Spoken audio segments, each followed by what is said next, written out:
নমস্कार, কেমন আছেন সবাই? সৌভাগ্য প্রাপ্তি চ্যানেলে আপনাদের সকলকে আরও একবার অনেক অনেক স্বাগত। আজ আবারও এসেছি আপনাদের সকলের কাছে একটা দুর্দান্ত টোটকা নিয়ে, যে টোটকার মাধ্যমে বহুদিনের জ্বর, যেটা হাজার ডাক্তার বৌদি দেখিয়ে ভালো করতে পারছেন না, একটা ছোট্ট উপায় দ্বারা সেটাকে ভালো করতে পারবেন।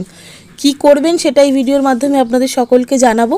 তার আগে অবশ্যই বলবো বন্ধুরা, আমার চ্যানেলটিকে লাইক করবেন, ভালো লাগলে অবশ্যই বন্ধুদের সাথে শেয়ার করবেন। এই সংক্রান্ত কোনো জিজ্ঞাসা থাকলে কমেন্ট বক্সে এসে জিজ্ঞেস করতে পারেন।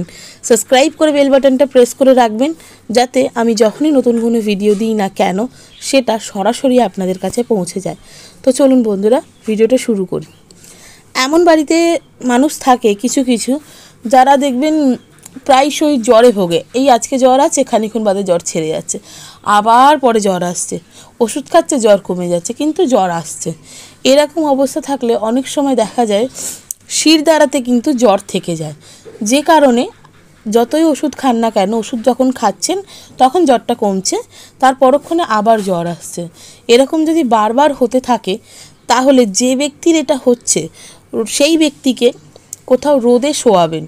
শোয়ানোর পর তার পিঠের যে শিরদাঁড়াটা রয়েছে, সেই শিরদাঁড়ার ওপরে কালমেঘের বেশ কয়েকটা পাতা নিয়ে এসে সেই শিরদাঁড়াটাতে ভালো করে ঘষবেন।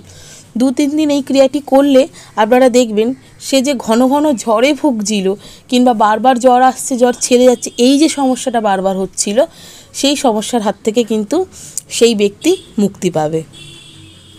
অবশ্যই পাতাটা কিন্তু কালমেঘের হওয়া উচিত। আর যতক্ষণ রোদ থাকবে, প্রচণ্ড গরম প্রখর রোদটা থাকবে, সেই রোদেই এই ক্রিয়াটি করতে হবে।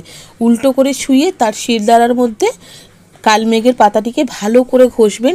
দেখবেন শিরদাঁড়ার ভিতরে অনেক সময় জ্বর থাকে, যার কারণে জ্বর আসছে যাচ্ছে, এই জিনিসটা বহুদিন মানুষকে বয়ে বেড়াতে হয়। এই ক্রিয়াটি যদি নিয়মিত 1 সপ্তাহ করেন, কিংবা 2 থেকে 4 দিন করেন, তাহলে কিন্তু এই ধরনের জ্বরের হাত থেকে আপনারা রেহাই পাবেন। কেমন লাগলো বন্ধুরা আমার এই ভিডিওটা অবশ্যই আমাকে কমেন্ট করে জানাবেন। সুস্থ থাকবেন, ভালো থাকবেন, দেখা হবে নতুন আরও একটি ভিডিওতে।